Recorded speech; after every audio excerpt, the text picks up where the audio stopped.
اگلا سوال علی بھائی، قرآن و سنت کے مطالعے سے تو ہمیں 3 طرح کی ذی شعور مخلوقات کا پتہ چلتا ہے، انسان، فرشتے اور جنات۔ کیا ان 3 مخلوقات کے سوا بھی کوئی اور مخلوقات موجود ہیں، مثلا ایلینز وغیرہ؟ اگر ہاں تو اس کی دلیل کیا ہے؟ ایلین یعنی خلائی مخلوق؟ ہاں جی۔ اچھا، پاکستان میں خلائی مخلوق کا اور مطلب ہے اور اس سوال میں خلائی مخلوق کا اور مطلب ہے۔ ایلینز کا اس طریقے سے ذکر تو قرآن و حدیث میں کہیں نہیں آیا جی۔ قرآن و سنت میں 3 طرح کی مخلوقات کا ذکر ہے، سورۃ الحجر میں، سورہ الرحمن کے اندر، اور کئی صورتوں میں جنوں اور انسانوں کا ذکر ہے۔ بلکہ سورہ رحمان میں تو 31 ٹائمز اللہ تعالیٰ نے ان دونوں گروہوں کو ایڈریس کیا ہے، فَبِأَيِّ آلَاءِ رَبِّكُمَا تُكَذِّبَانِ، اے 2 بھاری گروہ ہو، تم اپنے رب کی کس کس نعمت کو جھٹلاؤ گے اور کس کس قدرت کی نشانی کو جھٹلاؤ گے؟ کیونکہ دوزخ کی آیات میں آپ نعمت کا ترجمہ تو نہیں کریں گے نا، آلہ ویسے بھی کہتے ہیں قدرت کی نشانی۔ اس میں بھی آتا ہے نا، خلق الانسان من صلصال کالفخار، ہم نے انسانوں کو پیدا کیا کھنکھناتی ہوئی خشک مٹی سے، وخلق الجان من مارج من نار، اور جنوں کو پیدا کیا ہے آگ کی لپٹ سے، اور آگ میں بھی فلیم کے جو اوپر والا ان سین فلیم ہوتا ہے۔ آپ اگر آگ روشن کریں نا، ایک موم بتی بھی جلائیں، ایک فلیم آپ کو یلو کلر کا نظر آ رہا ہے، ایک اس کے اوپر بھی ہلکا سا آپ کو یوں ہلتا ہوا ٹرانسپیرنٹ آر پار جس کے نظر آتا ہے، اس فلیم سے جن پیدا ہوئے ہیں، اس لیے جنات آپ کو نظر بھی نہیں آتے۔ اور سورۃ الحجر میں آیا کہ جنوں کو ہم نے انسانوں سے بھی پہلے پیدا کیا تھا، اور مسلم شریف میں حدیث ہے کہ اللہ تعالیٰ نے انسانوں کو مٹی سے، جنات کو آگ سے، اور فرشتوں کو نور سے پیدا کیا۔ تو یہ 3 ذی شعور مخلوقات کا ذکر آتا ہے جن میں عقل ہے، جو اپنی مرضی سے کام کرتی ہیں۔ ان میں فرشتوں کی ایکسیپشن ہے کہ مرضی سے صرف وہی کام کرتی ہیں جو اللہ ان کو دیتا ہے، دوسرا نہیں۔ لیکن جن اور انسانوں کے پاس اختیار ہے، چاہے تو برائی کا راستہ اختیار کریں، خواہ وہ اچھائی کا راستہ اختیار کریں، وہ اللہ نے ان کو اختیار دیا ہوا ہے۔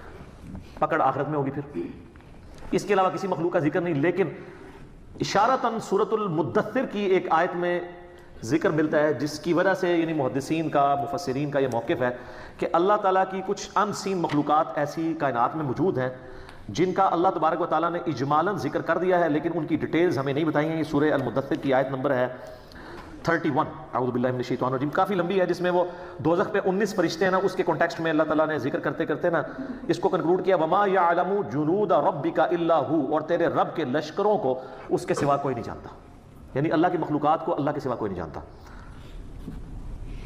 تو کئی ایک مخلوقات ہیں، آپ وہ حدیث نہیں آپ کو یاد بخاری مسلم کی، کہ وہ جو عقبہ بن ابی معیط تھا بدبخت، جس نے نبی علیہ السلام کے اوپر لا کے اوجڑی رکھی تھی، تو وہ جو بخاری حدیث میں، آپ مسلم میں بھی حدیث موجود ہے، اور قرآن پاک میں اشارتاً ذکر ہے سورہ علق کے اندر ابو جہل کے بارے میں۔ ابو جہل نے ڈیوٹی لگائی تھی نا اس کی، کہ اللہ تعالیٰ فرماتا ہے اس کو پیشانی کے بالوں سے ہم گھسیٹیں گے آگ کی طرف، ابو جہل کو، کہ یہ ایک بندے کو صرف اس لیے اس کے ساتھ لڑائی کرتا ہے، اس کو تکلیف دیتا ہے کہ وہ اپنے رب کے حضور نماز کے لیے کھڑا ہوتا ہے۔ بخاری مسلم میں اس کانٹیکسٹ میں ایک حدیث موجود ہے کہ ابو جہل جو ہے وہ نبی علیہ السلام نماز کی حالت میں تھے کہ وہ آگے بڑھا اس لیے کہ آپ علیہ السلام کے اوپر کو بھاری پتھر پھینک دے تاکہ آپ کو شہید کیا جائے، پھر ڈر کے پیچھے ہٹ گیا۔ تو بعد میں لوگوں نے پوچھا کیا ہوا، تو اس نے کہا کہ میرے اور نبی علیہ السلام کے درمیان ایک بہت بڑی کھائی حائل میں نے دیکھی، اور ایک میں نے پروں والی بڑی عجیب و غریب شکل کی مخلوق دیکھی، اور مجھے لگتا تھا میں ایک قدم آگے بڑھا تو یہ میرے تکہ بوٹی کر دے گی۔ یہ حدیث بخاری میں بھی ہے، مسلم میں بھی۔ اب وہ مخلوق کیا تھی؟ اللہ کی مخلوقات ہے۔ دوزخ کے اندر اللہ تعالیٰ نے جو انسانوں کے اوپر مخلوقات مسلط کرنی ہے، وہ سمجھانے کے لیے نا، کہ وہ اللہ تعالیٰ فرماتا ہے کہ وہ اونٹ زرد اونٹوں کی مانند جو ہے وہ شعلے ہوں گے، پھر اژدہا کا ذکر موجود ہے، سانپوں کا ذکر موجود ہے بخاری مسلم کے اندر۔ وہ اللہ کو پتہ ہے کون کون سی مخلوقات، وہ یہ والے سانپ تو نہیں ہے، یہ سانپ تو آگ میں مر جائیں، وہ کون سے سانپ ہیں؟ تو اللہ تعالیٰ کی مخلوقات بے شمار ہیں۔ کوئی بندہ اس روئے عرض پہ آپ چھوڑ دیں ذی شعور کو، اس روئے عرض پہ مخلوقات سائنس نے آپ کو بتایا کتنی ہیں، 2 ملین سپیشیز ہیں، 20 لاکھ مخلوقات صرف روئے عرض پہ ہیں، اور یہ وہ ہیں جو ڈسکور ہوئی ہیں، یہ اکاؤنٹنگ تو چل رہی ہے۔ تو یہ آیت آپ کو سمجھ آئے گی تیرے رب کے لشکروں کو اس کے سوا کوئی نہیں جانتا۔ باقی یہ جو فلموں میں اور کہانیوں میں اور افسانوں میں ایلین مخلوق کا ذکر کرتے ہیں، جی ادھر آئی، یہ کر گئی، وہ کر گئی، تو یہ تو ہالی ووڈ کی فلموں میں ہے، جب تک فزیکلی کوئی چیز سامنے نہیں آتی کوئی پروڈیوس نہیں کرتا۔ اور سر یہ کہانیاں آپ لوگ بھی کروا رہے ہوتے ہیں، خانہ کعبے میں ایک فرشتہ دیکھا گیا، وہ ایک کو روشنی سی نظر آتی ہے، تو وہ تو سر ہمارے سی سی ٹی وی کیمرے میں آپ کو چھوٹے چھوٹے وہ فرشتے نظر آ رہے ہیں۔ رات کے وقت اس ملک میں جو پولوشن ہے وہ اڑتی بھی جب آپ کو نظر آتی ہے، چونکہ یہ ایچ ڈی کیمرے لگے ہوئے ہیں نا، تو نائٹ ویژن کیمرے ہیں، تو آپ کو ذرات اتنے اڑتے ہوئے نظر آئیں گے، تو وہ مجھے جب بھائی پوچھتے ہیں کیا میں نے کہا فرشتے جو نا، یعنی انڈیا پاکستان بنگلہ دیش فرشتے نے، سائنس کی زبان فرشتے سے کوئی نہیں ہے، یہ تو ہم کہانی کرے گی۔ فرشتے تو اپنی ایک مخلوقات ہیں، لیکن فرشتے جو ہیں وہ ایسی مخلوق ہیں کہ اللہ تبارک و تعالیٰ نے اس فزیکل ورلڈ سے ان کو ایک الگ مخلوق کے طور پہ رکھا ہوا ہے. اس فزیکل ورلڈ کی مخلوق نہیں ہے, اس لیے آپ کبھی دیکھ نہیں سکتے فرشتوں کو جب تک کہ وہ اس فزیکل ورلڈ کے جو قوانین ہیں ان کے مطابق انسانی شکل میں نہ آ جائے.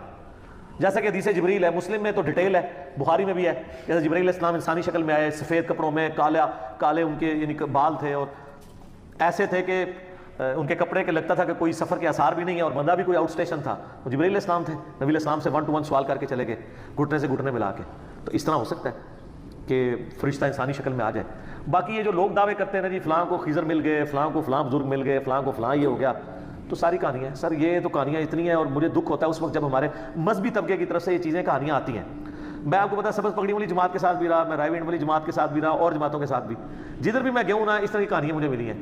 میں حرم مکہ میں بیٹھا ہوا تھا تو ایک تبلیغی جماعت کے بھائی تقریباً آدھا گھنٹہ میں نے دیکھا وہ یوں دعا کرتے رہے, اور آدھا گھنٹہ دعا کرنا بڑا کنوکشن والا ایمان والا بندہ ہی کر سکتا ہے. ابھی جمعے میں کافی ٹائم تھا, سلام پھیرا, تعارف ہوا, انڈیا کے تھے, تو کرتے کرتے تو وہ کہنے لگے یہ ابھی جو ہمارا بنگلہ دیش والا اجتماع تھا نا اس میں صحابہ کرام سمیت نبی علیہ السلام تشریف لائے تھے, لوگوں نے دیکھا ہے.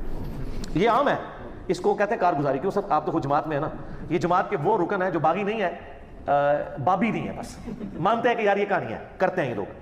اور سر آپ کو بتاؤں, آپ سبز پگڑی والی جماعت میں نہیں رہے, وہاں پہ وہ دعوت اسلامی کی بہاروں کے نام سے چلتا ہے, یہاں کارگزاری کے نام سے چلتا ہے. اور اللہ معافی دے یہ کارگزاریاں آپ کرسچنس کی جو جماعتیں نکل رہی ہیں ان سے بھی سنیں گے. کل کو یہ نہ ہو آپ کرسچن ہو جائیں جا کے. اور یہ کارگزاریاں آپ کو ہندوؤں میں بھی نظر آئیں گی. کتنے وہ لاکٹ کے اشتہار چل رہے ہوتے ہیں نا کہ جناب فلاں جگہ ایئر کریش ہوا, ایک بندہ بچا, اس نے وہ بھگوان والا لاکٹ پہنا ہوا تھا, تو اسی جناب وہ نالائسی والے بیج بیچ دے ہو, وہ اپنے لاکٹ بیچ دینے. تو یہ بائی چانس بھی تو ہو سکتا ہے نا. یا تو یہ ہے کہ بھئی آپ ایک جہاز روانہ کریں جس پہ ساری سواریوں کو لاکٹ بنائیں, اس کو گرائیں اور کہ سارے بچ گئے, پھر منا گے نا. ہاں کہانی تو پھر نہیں ہوتی, گورا تو پھر انالیسس کرتا ہے نا, بائی چانس تو نہیں ہوتا. یہ ساری کی ساری چیزیں کہانیاں, جھوٹ, اور یہ وہاں پہ ملتا ہے. میں آلموسٹ دعوت اسلامی کے اجتماع میں 6-7 کنٹینیوس اجتماع میں گیا ہوں. آلموسٹ ہر اجتماع کے بعد آتے تھے ایک اسلامی بھائی کا بیان ہے, نبی علیہ السلام خواب میں فرمایا جتنے لوگ اجتماع میں ہیں تمام کی مغفرت ہوگی ہے. خوابوں کے اوپر سارے کام چل رہے ہیں. اور یہ رائے وینڈ میں آئے گا تو وہ کہیں گے جھوٹ ہے, رائے وینڈ والے کہیں گے یہ جھوٹ ہے, اور ہم کیا کہیں گے کہ دونوں ہی ایک دوسرے کو نیچا دکھانے کے لیے, اور یہ پنجے جو خون نکل آیا تو وہ سب نکال سکتے ہیں. آج کل تو اتنے رویے نا جو مرضی نکالتے رہے, آپ فزیکلی سامنے لائے نا. اچھا جی وہ بزرگ کی لاش فلاں جگہ سے سلامت کی, راتوں رات شفٹ کر دی, راتوں رات کیوں شفٹ کی ہے؟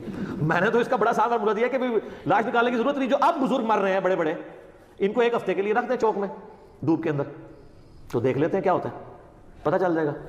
تو عیدی والوں کے پاس کیوں رکھاتے ہیں؟ جتنے اولیاء اللہ کی لاشیں ہیں اگر وہ ڈیلے ہو جنازہ تو وہ جا کے ادھر فریزر میں کیوں رکھواتے ہیں یار؟ انہوں نے تو قبر کے اندر نہیں گلنا, تو باہر رکھیں ان کو. وہ کسی کسی کا پروٹوکول ہے جس کو اللہ دے دے, یہ جنرل رول نہیں ہے. انبیاء کے لیے تو ڈیفینیٹ ہے, انبیاء کے بعد جس کے لیے اللہ چاہے. ورنہ میں نے ان کو کہا کہ کئی صحابہ کرام ہیں جن کو وفات کے بعد ان کے جسم کا مسئلہ ہوا ہے تو ان کی لاش کی حفاظت تو نہیں ہوئی, ہوا ہے نا.